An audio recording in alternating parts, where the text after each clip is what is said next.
got a birthday too here, so. Courtney's got one right here. Courtney's got a birthday. Stand up, one, where's Roger at? Got some more there. Where?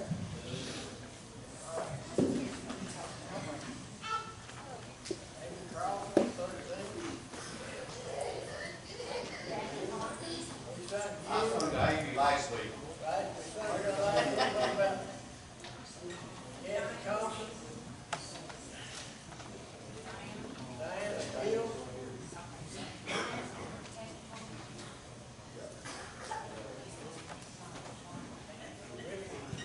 Mike and Ricky had an anniversary in our girl. Ivan and Kathy Moore, they had one still sing. Roger, sing happy birthday, birthday. Everybody else will sing too, so stand up. There you go. Oh, happy birthday to you. Oh, happy birthday to you. May you feel Jesus near every day of the year. Oh, happy birthday to you. Oh, happy birthday to you. For the best one that you ever had. Amen.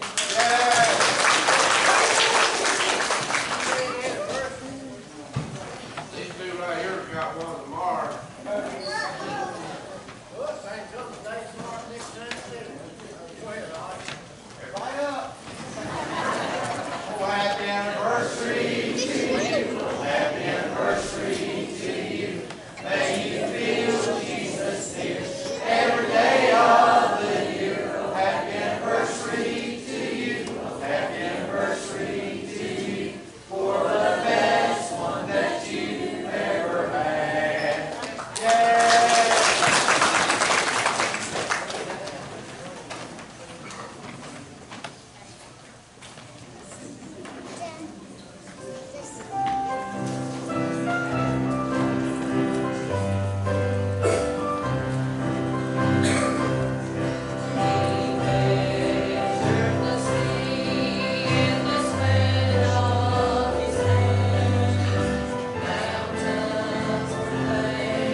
For the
I'm not watching, so I won't see him.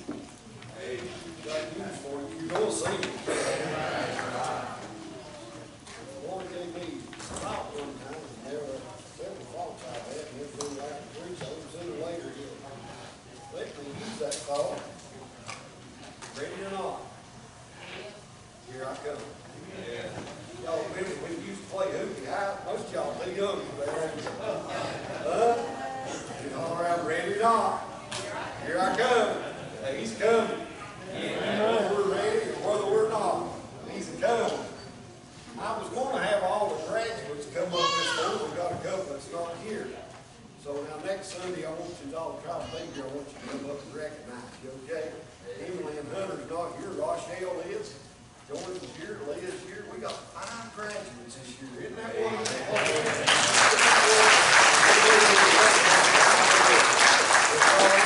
Sunday morning at Sunday school, I'll come and meet you before church.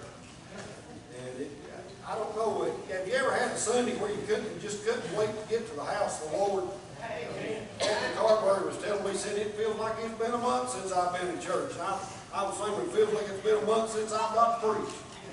And you know, some Sundays you just come to church. But this morning I couldn't wait. Kathy was 2 minutes late coming down the steps, and I'm standing there at the snack bar. Come on, let's go. You know, it's time to get out of here. I want to get to church. And it's just been good so far. And we pray that God will continue to bless for the rest of the morning. And you all pray. I'm going to get right into what I think God would have for us today. There again, don't forget to baptize the next Sunday, but turn with me to the 22nd chapter of the book of Numbers and look down about the 21st verse. Some real familiar scripture to people that are Bible read, but just some thoughts that I want to bring to us out of this morning. Just a few thoughts I'd like to bring to you, and I'll have us out by 1 o'clock. And when you find it, if you would, stand with me for out of respect to the Word of God.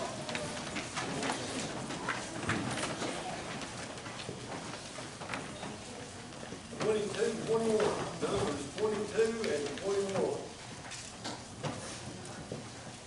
A story here that probably everybody has heard. But it says, and Balaam rose up in the morning and saddled his ass and went with the princes of Moab. And God's anger was kindled because he went. And the angel of the Lord stood in the way for an adversary against him. And he was riding upon his ass, and 2 servants were with him. And the ass saw the angel of the Lord standing in the way, and his sword drawn in his hand, and his ass turned aside out of the way, and went into the field, and Balaam smote the ass to turn her into the way. But the angel of the Lord stood in a path of the vineyards, a wall being on this side, and a wall on that side. And when the ass saw the angel of the Lord, she thrust herself under the wall and crushed Balaam's foot against the wall, and he smote her again. And the angel of the Lord went further and stood in a narrow place where was no way to turn, neither to the right hand or to the left. And when the ass saw the angel of the Lord, she fell down under Balaam. And Balaam's anger was kindled, and he smote the ass with a staff. The Lord opened the mouth of the ass, of the donkey, whatever you want to call it. The Bible called it an ass. She said unto Balaam, what have I done unto thee, that thou hast smitten me these 3 times? And Balaam said unto the ass, because thou hast mocked me, I would there were a sword in mine hand, for now would I kill thee. And the ass said unto Balaam, am not I thine ass upon which thou hast ridden ever since I was thine unto this day? Was I ever wont to do so unto thee? And he said, nay. Then the angel opened the eyes of Balaam, and he saw the angel of the Lord standing in the way. And the angel of the Lord standing in the way, and his sword drawn in his hand, and he bowed down his head and fell on his face. The angel of the Lord said unto him, wherefore hast thou smitten thine ass these 3 times? Behold, I went out to withstand thee, because thy way is perverse before me. And the ass saw me and turned from me these 3 times. unless she had turned from me. Surely now also I had slain thee, and saved her alive. And Balaam said unto the angel of the Lord, I have sinned, for I knew not that thou stoodest in the way against me. Now therefore, if it displease thee, I will get me back again. The angel of the Lord said unto Balaam, Go with the men, but only the word that I shall speak unto thee, that thou shalt speak. So Balaam went with the princes of Balak. That's all we'll read. We find here in just a few things I want to point out to you if I could, and maybe just a little bit of history on this. You'll find that the children of Israel came into the land of Moab, and there they destroyed the Moabites, and then they came into the land of Balak here, and Balak got scared. Balak was the king, and he sent for a prophet. And now I'm going to point out something. You can think what you want to, but Balaam was a prophet of God. He was not an Israelite, but he was a prophet of God. If you don't believe it, God spoke to him 6 different times. That I can take my Bible and show you that God spoke to him, and God don't speak to those that aren't his. God came in the Spirit and spoke to him, but they came and they told. You'll find that the children of Israel, they were there, and Balak got scared, and he looked down, and he stood on the mountain, and he looked out, and he said, now this host is too strong for me. And he took his princes, and he sent them to talk to Balaam, and he said, you go, and he said, you bring him back again, tell him I'll pay him if he'll come, and he'll curse these children of Israel for me. He said, I'll pay him. That way, he said, we'll have his blessing, because he said, I've heard that whom he blesses, they prosper, and those whom he curses, they fall. And they went and they talked to Balaam, and he went and he said, I'll have to talk to God about it. And God spoke to the man, and he said, go not with them. And Balaam didn't. And they came again, and essentially the same thing. And Balaam said, I can't go. God won't let me. And they came again, and they said that Balak says, if you'll come down and just talk to us, in other words, he said he means to promote you to a great estate within his kingdom and to give you great riches. And Balaam went again and talked to God. And have you ever had your children before that they ask you something, you say no, and they ask you something, you say no, and they keep on, and finally get a little aggravated, and you say, go ahead. Yeah, just go ahead. And that's what happened to Balaam. And you know what he done? He went. He went. And that's what I want to preach to you today on, and just some thoughts that I want to bring to you. Balaam was in the wrong way. And that's what I'd like to preach on today, is the way. Jesus Christ said this. Jesus said, I am the way, I'm the truth, and I'm the light. And I want you to get this up front. No man cometh unto the Father except by me. So old Balaam, he went out, and back then you'll find that prophets rode on white donkeys. That's how you knew there was a prophet. Did you know that? They rode a white donkey, and old Balaam saddled his donkey, and he got his men with him, and here they go. And I guess he thought, well, I'm not going to do anything wrong. I'm just going down there and talk. Yeah. And that's the way the devil will do you, folks. Yeah, amen. He won't say, why don't you do something wrong, but it's, why don't you go see what's going on? Yeah. Why don't you go look? Just go down there and see if they ain't having a good time. You know, just be there. You don't have to do nothing wrong, just be there. And you know what? When Balaam set his eyes to go down to Balak's castle, he was already in the wrong way. Yeah. Yeah.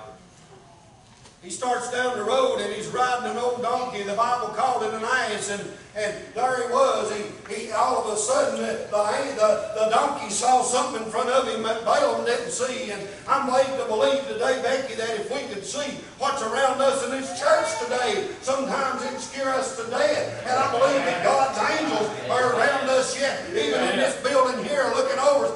He wasn't just talking about Jesus. He said, I'll give my angels charge over thee, that thou shalt not dash thy foot against a stone. Who is it, do you think, that's kept you all these years, and that's took care of you, that's fed you, that's clothed you, that's gave you a roof over your head? Where do you think all of that's come from? You say, preacher, I made a living by my own strength. Who gave you the strength?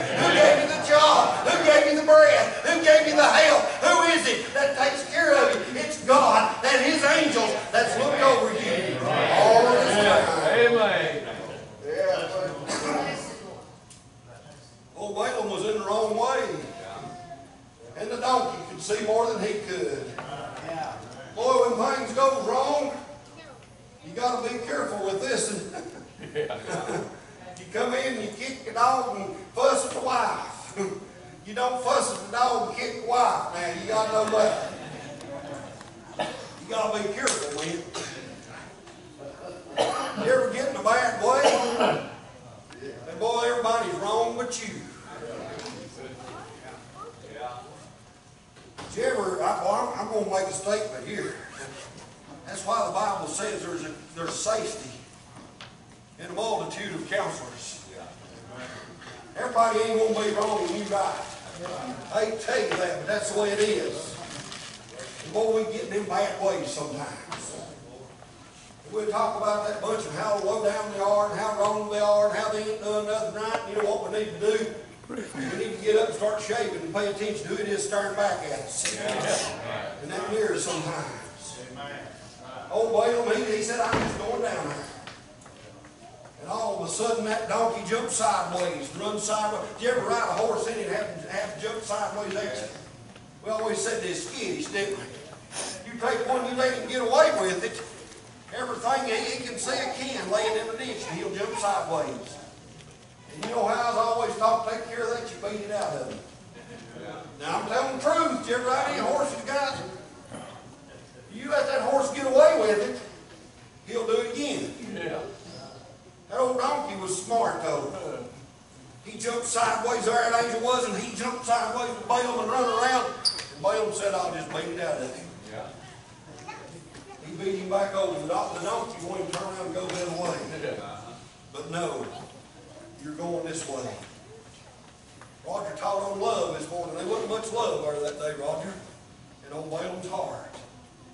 He went a little further, and there was a wall on either side. And the donkey saw the angel again, standing there, and you think about it, with a sword in his hand and drawn, ready to cut off Balaam's hand, and I believe he would have done it. He was going the wrong place. He was doing the wrong thing. God told him not to go. Finally, God said, "Boy, if you're that stupid, you're that ignorant, you go on." And here he was the second time facing God's angel. And the old donkey jumped sideways, and this time he didn't just get around the angel, but he crushed Balaam's foot against the wall. Now, I believe he got a little mad. Did you ever get a little mad? Don't get your ways, you're getting mad. Woo, boy, it went somewhere.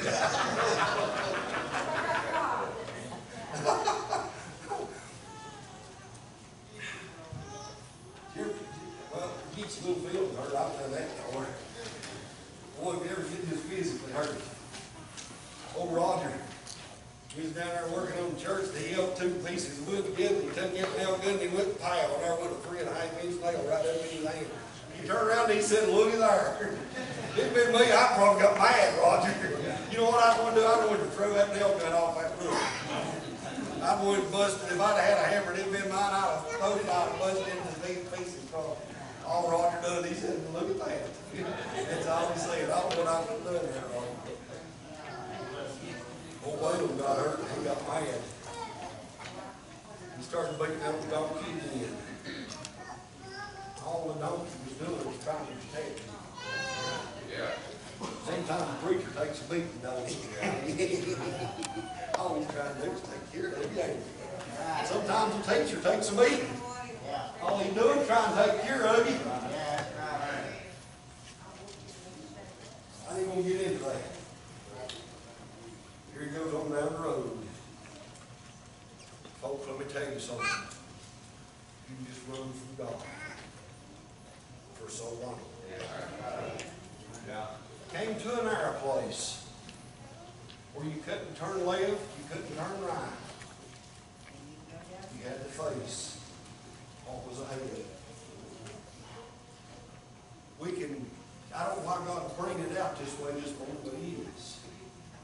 We can kid ourselves. We can tell ourselves everything's all right. God can send warning signs. We can ignore them. We can go our own way.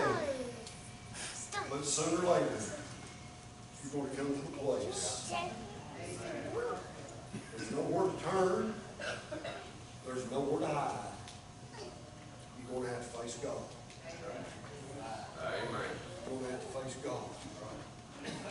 That old donkey, they got down there, and it was either stop or die. And she protected her master once again. Nothing else she could do. Did you ever ride a horse and it balked on you? I had a buddy that had horses and balked on him one time hauling hay. He got the beat. They laid down. He said, I'll move you. You know what he did? He got an arm over the hay and put under and said, don't fall. He moved them all right. They jumped up and pulled the wagon up over the farm and burnt the wagon down. That's a true story. Better be careful, you burn your little wagon down. Burn your wagon down. That's the same one. I don't know why God said, I don't tell tales. It's true. This goes along with this. The same one. He decided he was going to break into old horses from balking, and he was plowing with them. And he hooked an electric fence up to their beds. He was a plow and they balked, and he had him switch, and he turned that up and flipped that switch on. They drug him about 300 yards, tore the harness all to pieces, tore the plow all to pieces, and went back to the barn, and he had to walk back.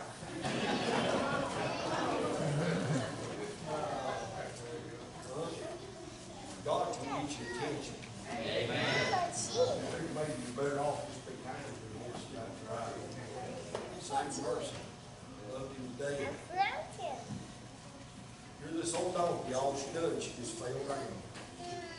Bailed off, and that time he wasn't beaten with the leather strap or anything. He got off and took his staff, and I believe he was swinging for all he had. And God done something special right. He opened the mouth of that donkey to that ice. And she looked at him and said, now what have I done? What are you beating me for? Oh, sometimes we just beat everybody, don't we? Yeah. We'll beat everything, we'll beat everybody. You know who needs to be beaten? I'm glad you said that, so I didn't want to have that.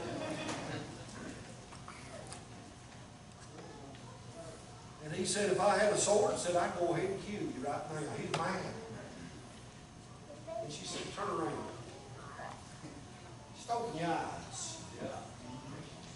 Just look what that is. Right there in front of you. And God opened Balaam's eyes. And there stood the angel with the sword drawn. And he said, boy, I didn't see that. I didn't know you was there. She said, do you remember when the donkey jumped sideways down the road? Yeah, that was me. Yeah. Remember that donkey jumped sideways and crushed your foot against the wall? Yeah, that was me that caused that. I was standing there then, and I meant to take your head off your shoulders, and I'd have done it. If it hadn't been but for that donkey, boy, it's funny sometimes where grace comes from it. Amen. It's funny sometimes where salvation comes from, things like that. Why did it happen to Balaam? That's what I want to talk about. He was in the wrong way. He was going the wrong way. The angel was standing in the way, but Balaam couldn't get there through that way. He had to go another way to get around. That's what I want to point out to you today is the way. God's way is a straight way. It's a narrow way. The Bible says, stand ye in the way and see, and ask for the old path, wherein is the good way. And when you kind of walk therein. Oh, I look around today and I wonder how close we are to that old one. Are we in the way that God wants us to be in, or have we compromised? Are we heading down the wrong way? There's some that'll say, I'll never change. And you don't have to. You don't have to change. I don't have to change. I can take my ways, Gerald, and I can live until I die. I can die and go to hell too. That's something we've got to think about. Or I can go with God's ways. I can live a life of peace, a life of joy. I can live a life that I don't have to worry. Yeah. I can all the time, I can get out of the way, and it's like old Balaam. He had a rough day. Balaam had a hard time. The old donkey jumped plumb out of the road with him, busted his foot against the wall, laid down under him, and I guess he thought, what did I do to deserve this? If he'd listened to God, he'd have never been there. And he was in his own mind, I guess he said, I'm just going down there. I ain't going to do nothing wrong. Going down there was wrong. Yeah. That's what I want to get across to us this morning. Preacher, can I change my ways? Can I change directions? God laid it on my heart to tell you, as I'm about to come to a close here in a minute, about a man that changed his ways. Book of Haggai, in the first chapter, the 5th verse, said, consider your ways. But this is a man from the 1700s. His name was John. That when he was 17 years old, he was pressed to go into the English Navy. He spent several years there and decided that the Navy life wasn't for him. And he tried to escape the Navy. He tried to go AWOL. They caught him, they beat him with 96 stripes. 96 times that they beat him. And they took him and they put him on a slave ship. Sent him to Africa, and they sold him in Africa as a slave to one of the lords in Africa. And he gave John to his daughter, and he was a slave for several years. He escaped from there and he went back to work on the ship. He worked his way up to captain, and do you know what he was doing? He was going to Africa on his ship. He was bringing people to the United States and selling them into slavery. Not only that, but here, lots of times he'd kidnap a bunch here and take them to England and sell them there. When his ship was in port, the men would take their women, they'd take the children, and they'd hide them. Some of you may have heard this. Meanest man, I guess probably in the world at that time, and everybody dreaded to see his ship break the horizon. The slaves on the ship that he was on, if they got out of line, he had torture machines on the ship that he'd torture them, put them back in line. Even the slave quarters on the ship that he had pointed a cannon toward those quarters, and told them if they got out of line, he'd fire the cannon into the quarters. Lived one of the meanest lives, I guess, that you could ever live. He got sick one day at sea, and you know what he done? He thought he was going to die, and you know what old Captain John done? He said, God, if you'll get me over this, he said, I'll live for you. But you know what? When he got better, he forgot what he had said. Yeah. It wouldn't be another year or so, they got in the middle of a terrible storm.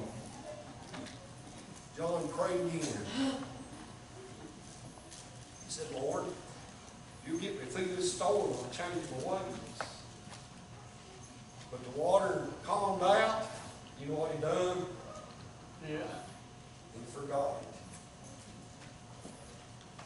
But he went on a few years, and he was in, I believe it was Northampton, England. And he was thinking about his life.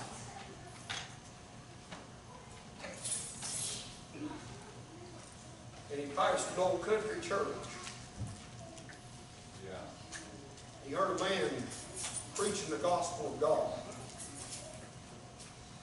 He went into that church and he didn't just pray that time, but he found mercy. And he found grace. You know what he done? A few years later, he started preaching the gospel of God.